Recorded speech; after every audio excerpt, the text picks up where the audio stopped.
എല്ലാവർക്കും എന്താ പറയുക അടിപൊളിയല്ലേ. പിന്നെ പറയാനുള്ളതൊക്കെ എല്ലാവരും പറഞ്ഞു.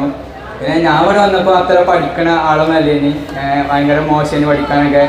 പിന്നെ പെട്ടെന്ന് ഇങ്ങോട്ട് വന്നപ്പോൾ ഫസ്റ്റത്തെ 3 മാസമൊക്കെ ഇങ്ങനെ കളിച്ചു വന്നു. പിന്നെ ഇവിടെ വന്നാൽ എൻ്റർടൈൻമെൻറ്റ് ഇല്ല ഇവിടെ സത്യം പറഞ്ഞാൽ. എന്നുവെച്ചാൽ എൻജോയ് ചെയ്യാൻ എന്തായാലും കഴിയൂല. ഞാൻ ചെയ്തു നോക്കിയ ദിവസത്തേക്ക് വന്നിട്ട്. അപ്പം എൻജോയ്മെൻറ്റ് രസം പഠിക്കാനാണ്. പഠിച്ചു തുടങ്ങിയാൽ അതായിരിക്കും നമ്മൾ ഇൻട്രസ്റ്റ്, അതായിരിക്കും നമ്മുടെ ട്രെൻഡ്. നമ്മളതിലാണ് ഇഷ്ടപ്പെട്ട് പോവുകയാണ്.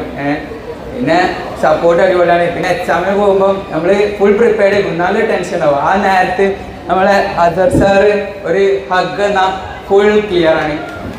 പിന്നെ ഒന്ന് പ്രത്യേകിച്ച് പറഞ്ഞാൽ എല്ലാവരും പറഞ്ഞാണ്, അതൊക്കെ തന്നെ ഉള്ളൂ. ഇവര് നമ്മളെ ഷീസിന്റെ റൂംമേറ്റ്സ് അല്ലേ, ഉഷാറാണല്ലേ.